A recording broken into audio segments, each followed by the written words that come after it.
எங்கள் பொண்ணுங்கெல்லாம் பான் ஆர்டிஸ்ட்டு பசங்கிட்ட கேட்டு பாருங்க என்ன மான் நடிக்கிறீங்கன்னு சொல்லுவானுங்க. ரொம்ப சந்தோஷமாக இருக்குது இந்த மேடையில் நிற்கிறது. முதல்ல எங்கள் அப்பா அம்மா கடவுளுக்கு நன்றி தெரிவிச்சுக்கிறேன். அவங்களால தான் நான் இன்றைக்கி இந்த மேடையில் நிற்கிறேன். பிரபு சால்மன் சார் ஃபஸ்ட்டு இந்த கதையை சொன்னதை வந்து நான் ரஜினி முருகனோட சிங்கப்பூரில் ஒரு சிங்கிள்ட்டு ஒரு ட்ராக் ரிலீஸ் பண்ணிட்டு நாங்கள் வந்ததுக்கப்புறம் இந்த மாதிரி மீட் பண்ணோன்னு சொன்னார். சரி சார் மீட் பண்ணலாம், நான் டேட்டு அப்படின்னு ஆரம்பித்தேன். இப்போ சார் வந்து நில்லுமா உன்னை முதல்ல பார்க்கணும் அப்படின்னாரு. சரி சார் ஓகே சார் அப்படின்ட்டு பார்த்தேன். கதை சொன்னார். அப்போ எனக்கு கதை கேட்கும்போது தெரில, எனக்கு கதை கேட்கும்போதே எனக்கு தெரிஞ்சிருச்சு கதை சூப்பராக இருக்கு, ஆனால் நான் தான் பண்ண போகிறேனான்னு தெரில. ஆனால் கதை முடிச்சதுக்கப்புறம் சார் எப்படி சார் கன்ஃபார்ம் தான் சார் நான் தான் பண்ணேன். ஆமாம் மாதிரி தான் கன்ஃபார்ம் அப்படின்னாரு. ஸோ அவர் அதை சொன்னபோது ஒரு சின்ன புன்னகை என் முகத்தில். ஸோ அதை அந்த ஒரு மொமெண்ட் நான் இப்போவும் மறக்க மாட்டேன். ரொம்ப சந்தோஷமாக இருக்குது. இமானந்தா யுகபாரதி சாரோட காம்பினேஷனில் இது என்னோட 2வது படம். ஒர்க் பண்ண ரொம்ப சந்தோஷம். இமானந்தா அற்புதமான பாடல்கள் கொடுத்துருக்காரு. யுகபாரதி சார் அதே மாதிரி ஈக்குவலான லிரிக்ஸும். ரொம்ப தேங்க்யூ சார்.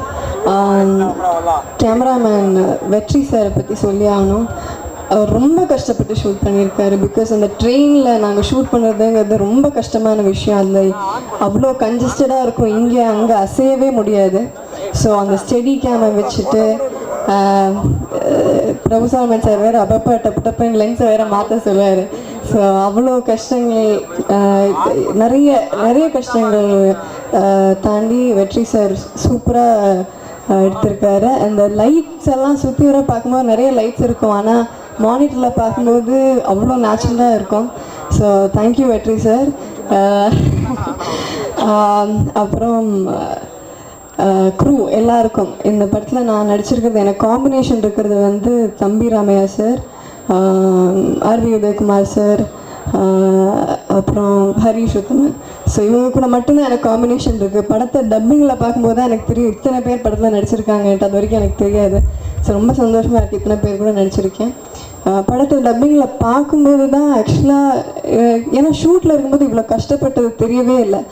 அவ்வளோ ஈஸியாக பிரபு சார் வந்து ஒவ்வொரு விஷயத்தையும் சூப்பராக டீச் பண்ணுவார். So he's a very good teacher.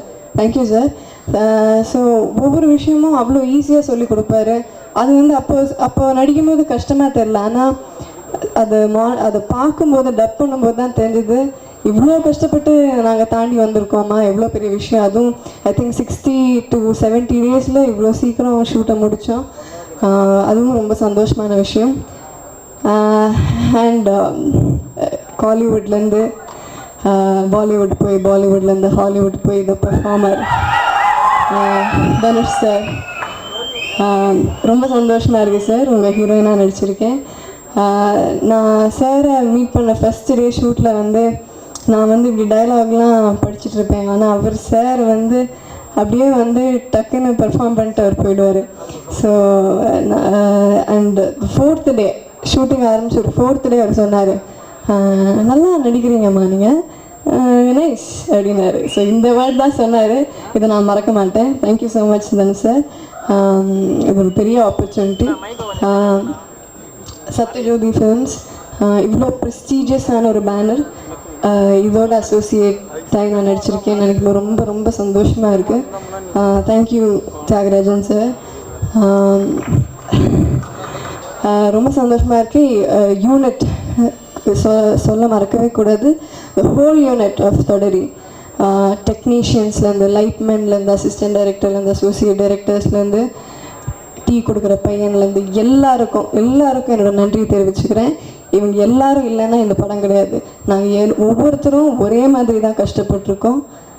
ரொம்ப சந்தோஷமாக இருக்குது. இவ்வளோ பெரிய டீம் இவ்வளோ ஹார்ட் ஒர்க் பண்ணியிருக்கோம். Thank you so much. தொடரி பெரிய வெற்றி அடையணும், எங்கள் எல்லாருக்கும் தொடர் வெற்றிகளை கொடுக்கணும்னு ஆண்டவரை வேண்டிக்கிறேன். நன்றி, வணக்கம். எல்லோரும் பேசும்போது சொன்னாங்க கஷ்டப்பட்டார், டூப் எல்லாம் பண்ணார், நிறையா ஸ்டன்ஸ் பண்ணார் அப்படின்லாம் சொன்னாங்க. இல்லை, நான் அவ்வளோவா பெருசாக கஷ்டப்படல.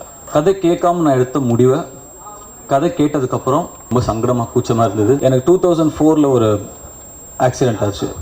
அதுலேருந்து எனக்கு ஹைட்டில் வந்து தலை சுத்தம், கொஞ்சம் ஹைட்டில் நின்னா. ஸ்டன் சிவா சார் சொன்னார் நிறைய ரிஸ்க் எடுத்து பண்ணியிருக்காங்க. நான் அவங்க அந்த ஃபைட்டர்ஸ் எடுத்த ரிஸ்க்லாம் ஒன்றுமே இல்லை. நான் 1% கூட பண்ணல. அந்த ஃபைட்டர்ஸ் தான் அவ்வளோ கஷ்டப்பட்டாங்க.